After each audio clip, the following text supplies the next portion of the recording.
Conspiracies Unlocked, and today we have a special guest because it's my birthday. And our special guest is my husband, Brad. Say hi, Brad. Hi, Brad. Okay, you're an idiot. You're an idiot. So he came to take us out to lunch, and I decided that I wanted to record this episode really quickly. So now he gets to sit in here with us. So exciting. But I also wanted to talk about how I went to the races this past week. We went to Bakersfield, and Brad won the race. Yay! He not only won the race, he won the championship, the points championship for the year. So he is officially the 2023 NHRA Heritage Series champion. National champion. I was going to say of the world, but I guess he's not of the world. It's just of the nation. America. Of fucking America. He is the national champion of America. So now he gets a big Wally and a medium-sized Wally and then a really obnoxious 3-tiered. I saw that. I was like, that is a really big trophy. The trophy is literally 3-tier. It's like 3 tiers tall, and it's like, I don't know, 3 feet tall. And it is ridiculous. And it's only because he won the Hot Rod Reunion. Like that specific race, usually you just get like a little Wally, which is like a little, like their statue, like the Oscars or the Academy Awards or whatever. It's the Wally. And, this other one is just, no other race has an additional trophy except for this one. He's already won one before, so now he has 2 of these obnoxiously large trophies, and every year that we get it, I'm like, this is obnoxious. He has to live at work. And yeah, they all of his trophies live at work in one of the offices. That's what I was going to ask. Where are you going to put it? Yeah, they are all there. He has a whole shelf. We actually have to get another shelf. He has he has 5 championship or 6 now? 5 championships, and then he has how many little Wallies for the races? 11 little Wallies. So that's pretty impressive. It's fun, and our 7-year-old Max was really learning and working on the car this time. He got oil all over him. He got dirty. He had a wrench to the car and was like changing out oil and stuff. I saw some pictures too. I think you posted them, Brad, on Facebook, and you showed me a couple at your house too. And he's definitely following in your footsteps. I can see him going like all the way when he's older. Yeah, he's always been into it. And it's not something that we pushed him into either. I didn't want him to be pushed into it or swayed. So like their nursery was Dr. Seuss. Everything was very like generic because I didn't want to push him in any direction. He just gravitated towards that. Whereas like Cody doesn't give a fuck about the races. And didn't you tell me that he said the races smelled funny or something? Oh my god! He said something about it stinks. Bakersfield in general. I thought he meant from all of like the exhaust. No, they're used to that smell. There's a fertilizer farm right next door. And at night it gets really bad, and I had the windows in the trailer open, and we're sleeping there. We're trying to go to bed, and all of a sudden Cody goes, or Max, one of them says, "This smells like poop." And Cody goes, "Yeah, what is that?" And I was like, "It's just Bakersfield. I mean, it's just what Bakersfield smells like. It's shit." And so then all of a sudden Cody says, "It smells like chicka boom poop." So funny. I remember you told me that. And I was like dying. I was like, of course Cody's like, fuck this place. Yeah, he's like, he'd rather go to an amusement park. Yeah, go shopping. Care. Yeah, he's like more like just like what is it called?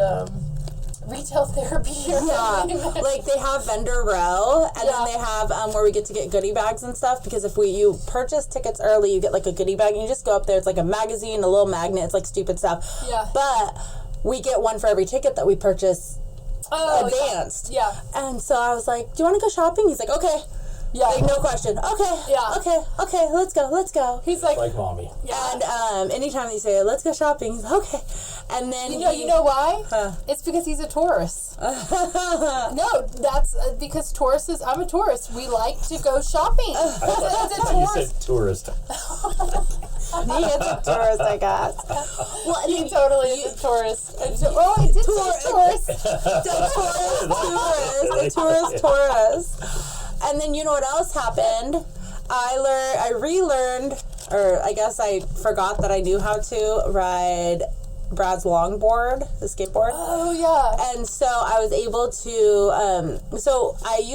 Brad got me a longboard years ago before I had kids because I would ride it around the track through the pits and stuff. And then I got pregnant, and so I'm not going to, like, ride a longboard. And then I couldn't ride a longboard because there's kids at my pit. I couldn't, like, leave the pit. I couldn't do anything. Well, now that the boys are riding bikes around the pits and everything, I jumped back on the longboard, and I remember how to ride. I'm so excited. That's good. I don't know how to do a skateboard. Well, I can't do it on real roads, but at the racetrack, they try to keep everything pretty paved, pretty, like, clean. Oh, yeah, it's real smooth. So it's more smooth. I mean, there's still, like, rocky parts from, like, where the asphalt is just, like, old. Yeah. But it's not like riding on a street here, like, going through potholes and shit. Oh, no. So, yeah. You hit a rock and fly off. Yeah. I don't think that I could ever I can't do that here. Well, I mean, you did once, and you hit the speed bump, fell down, but you saved your signal. Yeah. That takes talent. Okay, so today, because it's still spooky season, I wanted to do a true crime type thing, which is so not our... I'm so excited. It's really not our type of show, but there's a reason. And it's because we're going to unlock the media-influenced murder of Leo Frank. Wow. So, the media has a major influence on society and how we think, feel, and perceive the world. And, like, even if you are, like, don't believe that you're influenced by the media, like, you are.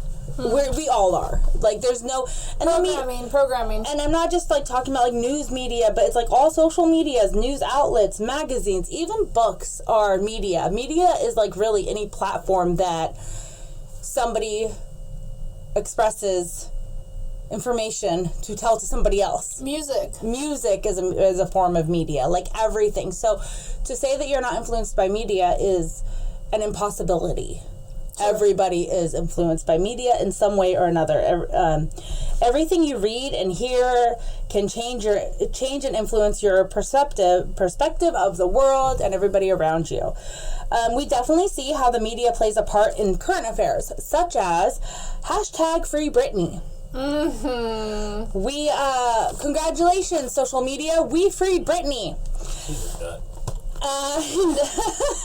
And I 100% really love Britney Spears. I've been to so many of her concerts, and but I will say that as a life fan of Britney, I am concerned. Yeah. I'm very concerned. And you know that we were on the Free Britney. Yeah. And I'm 100%, I think that the only reason Britney was freed from her conservativeship is solely because of the media influence. Hugely partly, yeah. 100%. Yeah. And guess what? Like, the people may have been wrong in freeing her.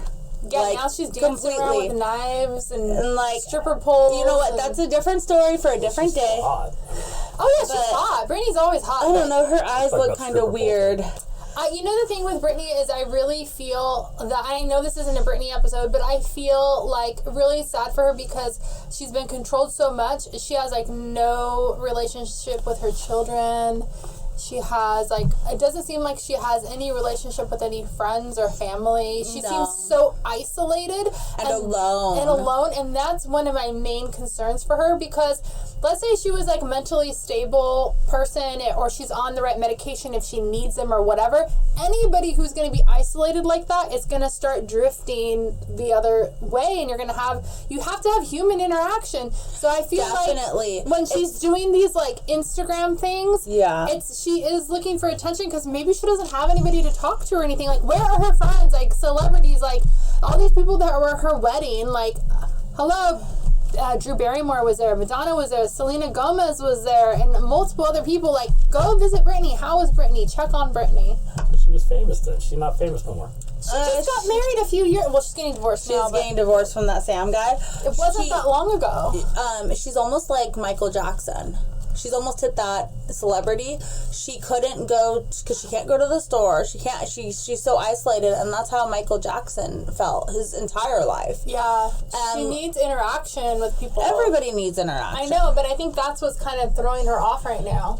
Okay, let's move on. Yeah, we're gonna move on. Okay, so the media even influenced the Salem witch hunts and those murders in the 1600s. Oh gosh, so it goes on and on. What the media does, it's not, the media is everywhere, and it influences you. News outlets and journalism have a responsibility to report news and facts in an unbiased manner, which definitely has been forgotten in the past, and now I think it's just lost. Mm-hmm. Journalists are not doing what they are supposed to do.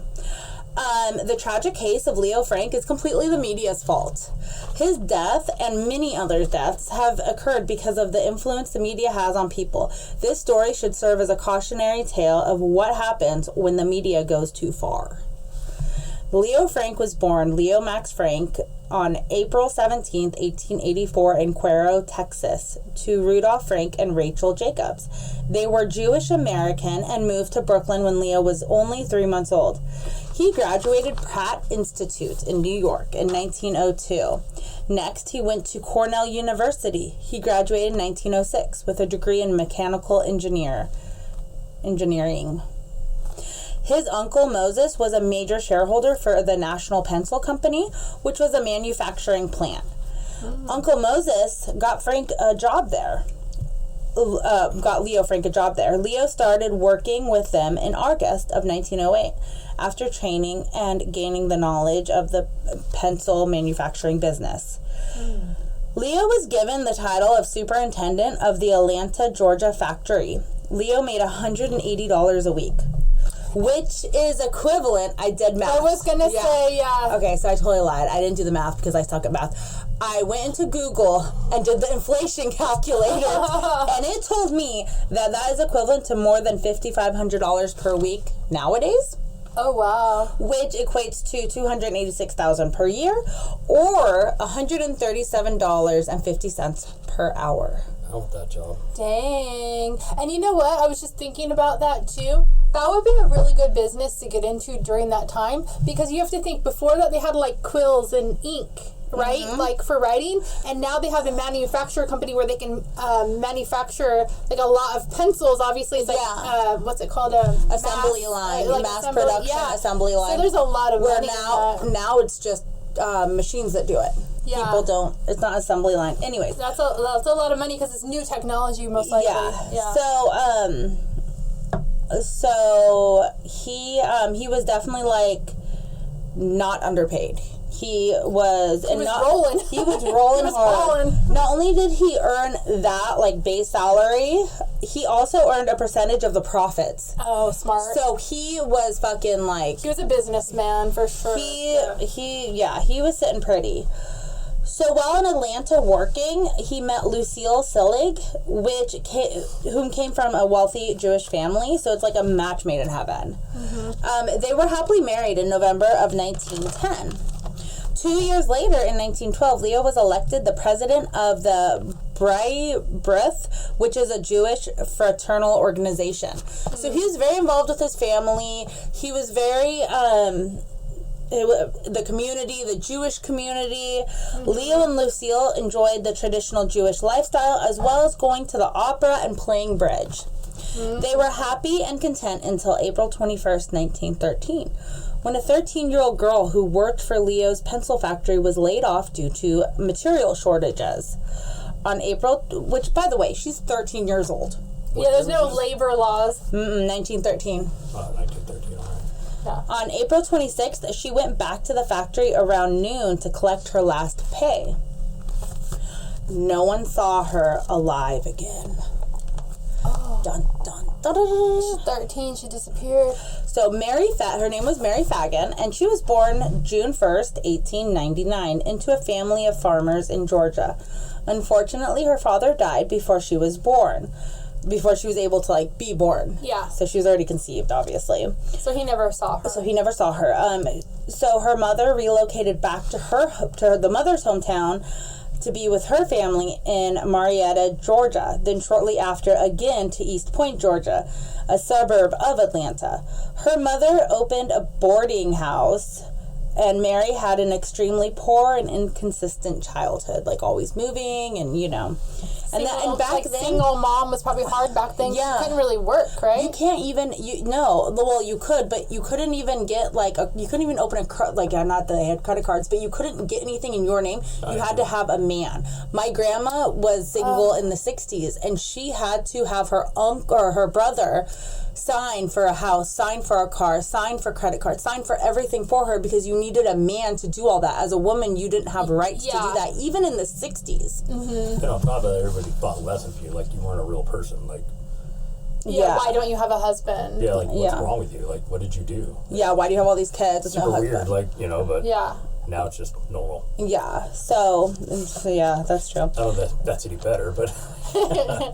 But still, I mean, like, he died, so it wasn't like she, you know what I mean? Like, she was a widow. I guess you're a widower, that's not so bad. But still, you still don't have the rights. When the bank sees you, you're not able to get out alone or anything. You have to have a man. Chicks that dressed up like guys now back then, you'd be set.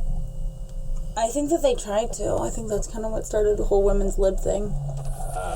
But anyways, so she had a very poor upbringing. She didn't to move nowadays. It's not so hard as back then to have to move and be resettled and get new jobs and stuff like that. It's not okay back then. And horses and crap to move. There was like a whole issue. Yeah, it wasn't just like getting a moving van. It was like getting a moving horse. In 1912, her mother remarried, and she moved yet again, but this time to the actual city of Atlanta, Georgia. This is when she gained employment, making 10 cents an hour, working 55 hours a week. Wow. Whoa. This is equivalent to $3.11 per hour nowadays, and only $171.05 per week for nowadays. $8,894 annually. Times were much different and much harder back then. But I wonder how much. Oh, and I forgot to say this thing. She so she's to help her family, even before she moved to the city of Atlanta, to help her family, she left school at the age of 10 and began working at the factory. So that was before her mom remarried. She'd already quit school and was like, fuck that, I need to like go make money. Yeah. So then when they moved to Atlanta, she got a job at the pencil factory, and her job was to put the rubber erasers on the back of pencils. Oh, she had to manually do that. Yeah, because they didn't have the machines that they have now. Yeah. So back to April 26th. It says 2013. I mean 1913.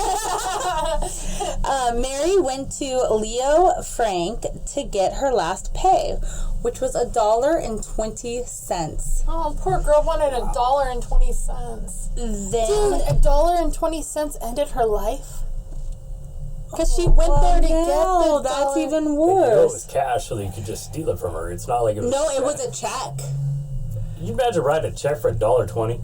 That was a lot of money back then. The check. I'm just saying, like, writing it. I wonder how much stuff cost. Like, how much was a loaf of bread back then? Like, probably like 3 cents. Yeah.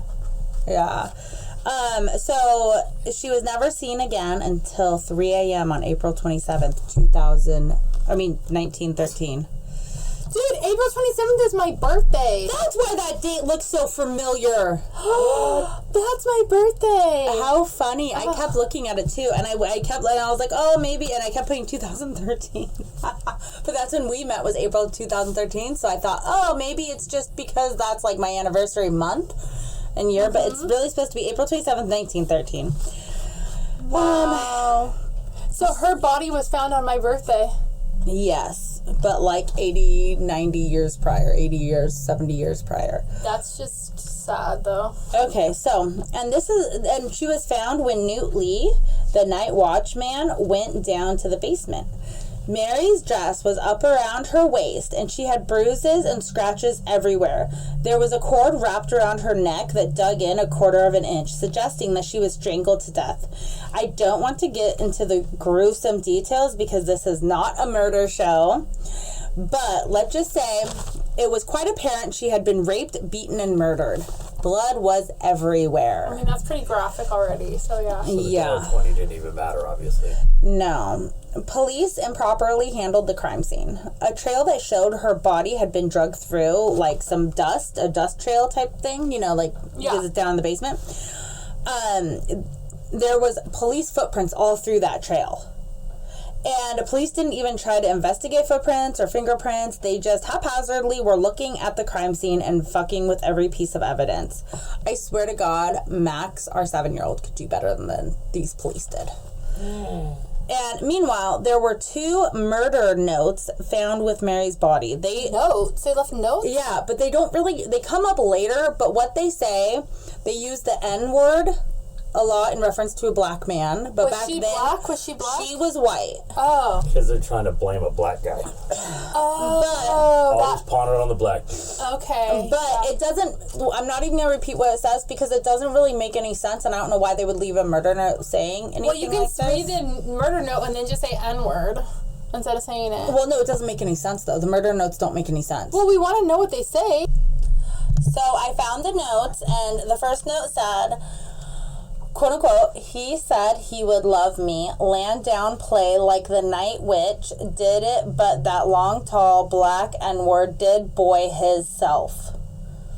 I told you, it doesn't make any sense. The next one says, ma'am, that N-word higher down here did this. I want to make water, and he pushed me down that hole, a long, tall N-word black, that who it was, long, slim, tall N-word, I right while play with me. The rich white guy did this trying to make it sound like a stupid black guy. He's totally saying... totally uneducated back in that day. He's totally playing it. Totally trying to say that, blame it on this black person. Wait, so all of this stuff is not what we're focused on. We're not focused on the trial. We're focused on how the media fucked with the trial. But wouldn't this be part of it because this is not evidence the media. in the trial? Here, move your face. Did the media actually see that? Yes. So then it could be. Okay, why don't we find out together? Okay. Because I already know, Together. but we can do it together now. Together forever. Okay. Just the 3 of us. Oh my gosh, Suzanne Summers just died, R.I.P. I heard about that. Because she was in the Three's Company, right? Yeah. Oh my God. I feel like we're And more the Thigh Master commercial, don't forget. I feel like we're more the Three Stooges than the Three's Company, but at first police thought Newt Lee had moved the body. Newt Lee was arrested, as well as one of Mary's friends and co-worker Alonzo Mann. Both Newt and Alonzo were cleared pretty quickly and released. New information came to light when police found blood and hair on the 2nd floor near Leo Frank's office. April 29, 2013, Leo Frank was arrested for the murder. He was only 29 years old.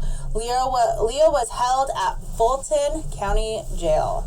The Atlanta Georgian, an Atlanta-based news publication, ran with the story.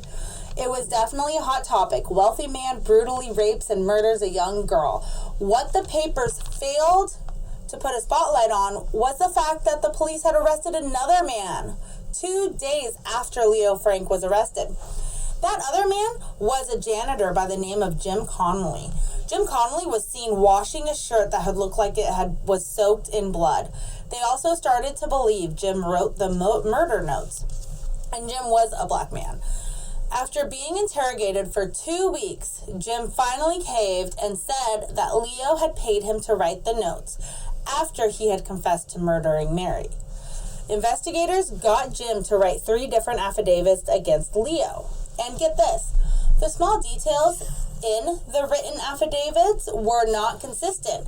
His story kept changing. Other than the 3 main points that Frank murdered Mary, Frank paid Jim to dispose of the body and write the notes, and the notes were placed to implicate Newt Lee or William Knoll, another factory worker. And you are right, Brad, that they were trying to pin it on a black man because back then they thought that they were like stupid and can't read and, you know.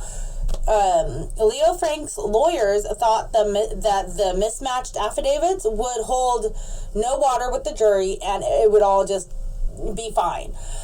Unfortunately, through media coverage, the world learned that Leo Frank was Jewish, which news outlets really emphasized, and at the time, much of America had a history of anti-Semitism.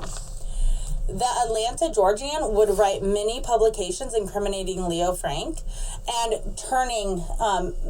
being biased and pushing the narrative that for sure Leo did it. They even doctored up a photo and put the head of Mary on an even worse battered body. Oh my gosh. A picture that was supposedly taken at the morgue. Dude, So they lied to be like, this is what he did to her. Look at this. And they put it for the public to view? Yeah, in the newspaper. The paper That's disgusting. She was only 13. Yeah, and the paper even offered an $1,800 reward for any information leading to an arrest. Newspapers across the country combined the truth, rumors, and speculation, all with a biased view against Leo Frank and the fact that he was Jewish. But wasn't there blood found by his office, so that's kind of suspect anyway. But they find out later that it wasn't hers, and they find out everything later. They couldn't even know. But yeah, but it's still like, it's just... There's no DNA in 1913. Oh yeah, there's no no, DNA. there's no DNA. It's blood. When That's about it. When the public spoke out about the case and their opinions were brought to light, they were unanimous. Leo Frank was a murderer, and they expected Leo to be brought to justice and pay for Mary's murder. The prosecutor in the case was Hugh Dorsey, and he was already on thin ice, as he had already lost his last 2 high-profile cases. In Hugh Dorsey's mind, Leo Frank was guilty and he would not lose. May 23rd, 1913, the trial began, only a mere 1 month later, after the murders. Which I think is like really quick, that they would even be able to indict and do all this stuff like that 1 quickly. month. 1 month Yeah. is crazy. I mean, there's people that in now in our justice system that sit for years in jail. But it's because there's like Because of the- 1,000 people like with all these things going on. Not back then. There's like 10 people. Yeah. That's true. Yeah. I thought about that too, but even back then, I think it took longer than a month. I think they sped it up because of the media, and that's the point of that. Probably. So Hugh Dorsey barely had enough evidence for an indictment, but promised he would have more at the trial. And the fucking jury, who is biased, allowed that and said, cool, let's do an let's indict him. Yeah. Let's roll with it on the promise that you'll get more evidence because you don't have enough to charge him right now. But hey, I'm sure you'll find some because... Oh yeah, we're gonna make sure you find some. Yeah. Leo Frank's legal team tried to tell the media that it was Jim Conley who was the murderer and that he acted alone. The media had already made up their minds. Leo's legal team tried to indict Jim, but the jury denied their request. Oh wow. July 28th, 1913, the real trial started at Fulton County Superior Court. There were hundreds of spectators inside and hundreds more outside that were like peering through windows. During trial, there were several witnesses of Leo Frank's timeline and that he simply would not have had the time to do the murder. While the prosecutors tried to paint a picture of Leo being grabby with the girls and having secret rendezvous in his office, the several girls that stood witness claimed that they had never seen Leo flirt, touch, or do anything inappropriate with any of the workers. They all said he was a good guy. While the trial moved on to times, they realized that many did not even arrive to his office. Oh, Mary. Sorry. While the trial moved on to like the times and when, like the time frame, they realized that Mary could not have even arrived to his office until 12:15 or so because of the train schedule. Oh. So they're like, it's a 2 to 4 minute walk. The train arrived at like 12:09. You know? Yeah. And so therefore, Leo couldn't have murdered her at noon because she wasn't even there. Yeah, it didn't match the timeline. Nothing was matching up. Nothing added up. Yeah. So they theorized that the murder would have taken about 30 minutes. So they're like starting to like piece all the timelines together. Mm-hmm. So the trial goes back and forth. And since we're here to talk about the media interference, we're going to get back to that because I'm not going to sit here and tell you about a trial that lasted for 2 years. Yeah. Because there's no point in that. So at the end of the day, Leo Frank was found guilty and was sentenced to death by hanging. Whoa, they did death by hanging? He was one of the last ones. Wow. That were sentenced to that. That's crazy. Leo's legal team worked to appeal his conviction, citing that he was the victim of a biased jury and a prejudiced community. None of the appeals worked. Luckily, his lawyers never stopped and was able to get the governor, John Sayatan, who had been elected in 1912, and his term was coming to an end with like 4 days left. They were able to contact him, and he removed the death penalty and changed it just to life in prison. Oh. Knowing that there would be backlash, Salton gave a statement to justify his actions to the public. He stated that with the new evidence there was new evidence that was brought to him, he is not 100% that he murdered Mary. And he goes on to list the evidence to prove his point. So he's there listing all this, the reasoning why he changed his mind, that he doesn't want him to be hung. He said he would pardon Leo if he hadn't believed he would be out because of this evidence just on his own. Like, he doesn't even need to pardon him because he'll be out in like a month anyway. Yeah. The public went fucking apeshit crazy. A mob formed outside his home. The police and the Georgia National Guard had to come in. The governor and his wife moved because of the madness, moved out of Georgia, and he was a favorable governor. Like, people really liked him, and he had to fucking move out of town because the media was so fucking crazy. That's pretty crazy if they had to move. Right before Salton changed his sentencing, the prison had moved him to Milledgeville State Penitentiary. So they knew that the mayor was going to change the sentencing, so they moved him in the middle of the night for his safety. Yeah, they had to do it under like the cover of the night. Yeah, and this new prison was 150 miles away and was heavily guarded. Also, and like I said, it was done in the middle of the night, and this was all done for Leo's protection because they knew that there would be backlash and they didn't want somebody to know where he was and invade the prison. Except a few days later, the New York Times reported a fellow inmate, William Crean, attempted to murder Leo with a 7-inch butcher knife, slitting his throat and his aorta. Whoa! But he survived. Surprisingly, he survived, and and this guy thought that William Keene thought that he was doing the prison a favor because he was like, we don't need that kind of shit here. He's a murderer, he's this. Well, I don't want any part of this shit in my prison. Well, also... And because he's like, I have to live here. Like, fuck this. Get this guy out of here. Prison. Yeah, we run a clean prison, right? Then also the other thing, too, is like, even nowadays, if you go to jail and people find out you're like a baby killer or a child, you hurt children, or you're like a rapist or anything against children or women, like, they will kill you. They will kill you. They'll handle it in there, yeah. So then 4 days later, Tom Watson wrote a piece in the Jeffersonian and Watson's magazine advocating for Leo's lynching. So this reporter is saying, I want Leo Frank should be lynched. He should be hung. This is bullshit. He already got slit by a knife. He should have done the job. And like, putting it into it. Let's finish it off. Yeah. So this, of course, caught the eyes of men that named themselves, it's a group of men that named themselves Vigilance Committee, and set a plan to kidnap Leo from prison and hang him themselves. They had a well thought out plan. Each of the 28 men had a job to do. There was an electrician to cut the wires, a locksmith to pick the locks, everything. They even had lookouts for the town ahead. So as they were going through one town, that town, the lookout will call the next town to say they're coming. They're coming to be lookout, and they did it in the dead of night. On August 16th, 1915, 8 cars piled with these vigilantes broke into the prison, subduing the guards, but not one single shot was fired.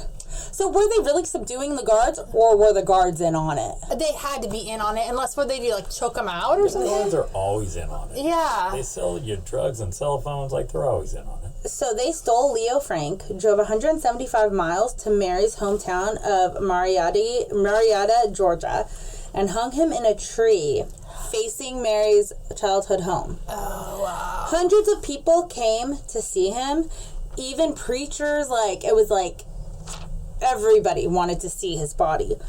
Who were these 28 men? The truth did not come out until June 2000. Some of these names were governors, mayors, lawyers, bankers, current and former sheriffs at the time. That's who went out and lynched him? Uh-huh. A group of, like, governors, mayors, like, of Georgia.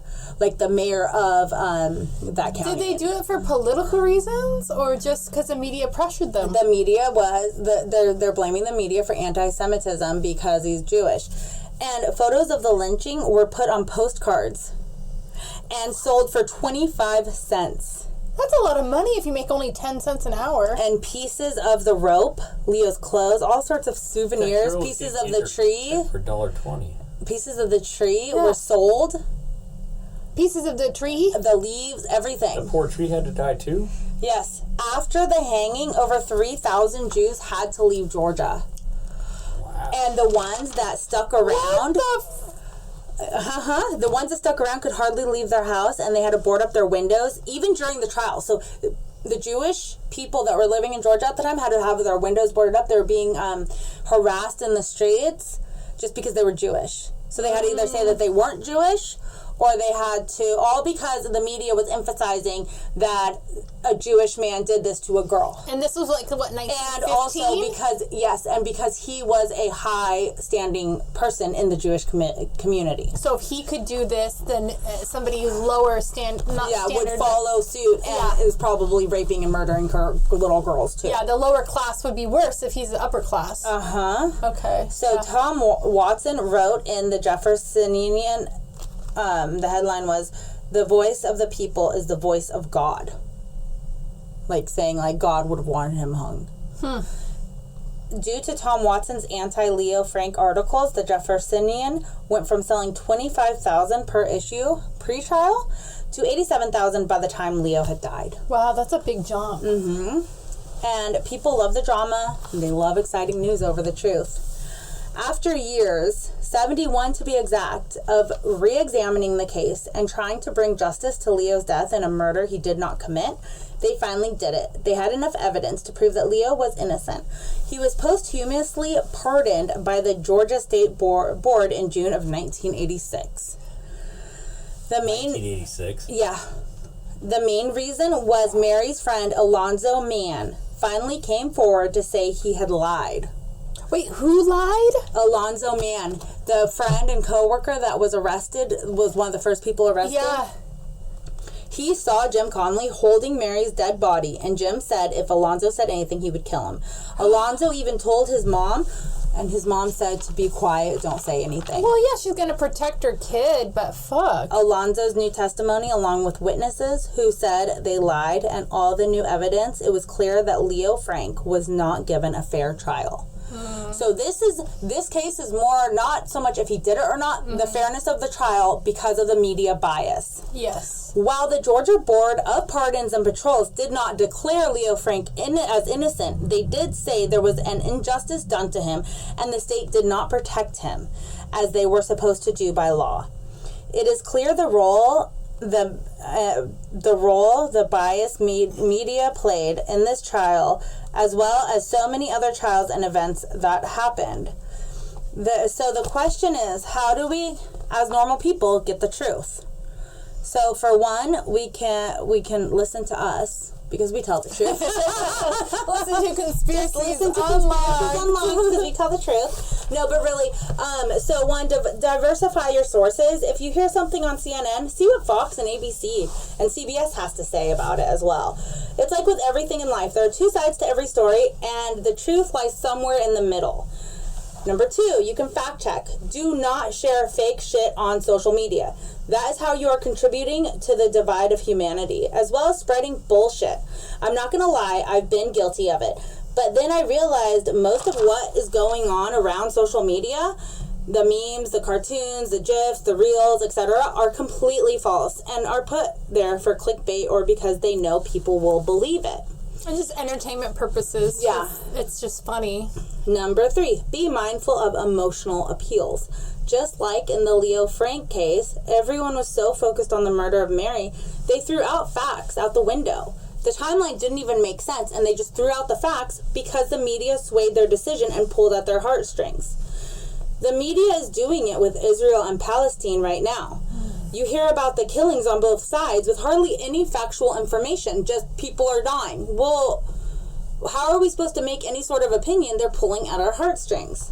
Number 4 would be recognize your own bias. I know, you don't have any bias and you are neutral. Well, that's all fucking bullshit. Everyone is biased to some degree. If a 50-year-old male got hit by a car and a 5-year-old got hit by a car, who would you feel worse for? The 5-year-old. There's your bias. The facts are 2 people got hit by a car and died, but you feel worse for the 5-year-old. That's bias. That's emotional bias. That is a bias that the media can use to get to your emotional side, or politically, if you are liberal, you will have a left blue leaning view, same as Republican, having a right red leaning view. Realizing we are all a little biased can help you be self-aware of it and help you navigate through biased media. Be purple. So, Be purple. be in the middle, red and blue, be purple. So that is my Leo K story and how the media killed him. Because he should have sat and rotted in jail if he had done it. The truth would have come out and it would have gotten handled. And I'm sure that they would have, if they had more evidence that proved that he did do it, that maybe he would have. But the fact that people lied, it messed up everything too, though, because they weren't honest. So yeah, the media wasn't honest, and they were perpetuating the wrong information. Not only the wrong information, but the wrong facts about the wrong people. It's funny. So, do you guys have any thoughts before I wrap up the recording? I mean, I guess the only thought that I have is that, well, not the only thought, but one of the thoughts I have is that I didn't realize how powerful the media was that long ago. In my mind, media got powerful once, like, the television was invented. Mm-hmm. Or social media. But, well, I'm thinking, like, television, because that's when, like, they started doing, like, you know, more broadcasting to more people, so they had more reach. I mean, they did have the radio, which was also media. But, so I guess with the radio and the television, just because they could reach more people more rapidly than, like, a newspaper. You have to wait for, you know, and you may or may not get the newspaper or whatever. But, I don't know. I just never thought that it was that bad. Well, I knew it was bad. I don't know what I'm trying to say. Yeah, I didn't know that the media was so influential back then. Yeah, you thought it was unbiased. You thought it was more unbiased, and I did too. And then also, you don't really think about it. Like, it's not something that you think about until you bring it to light, like I just did. I never thought about it either until something caught my eye online a few weeks ago, and so I looked more into it and found this case, and I was like, oh my god. Because you're talking people about, need to know about this. Like, the media is massive, like, really biased. And 1913, 1915. Yeah. I mean, that's so that was when journalism was supposed to still be real and factual. I mean, Brad's mom worked at the newspaper, and she used to say that it was super factual just a few years ago, when obviously it wasn't even factual then.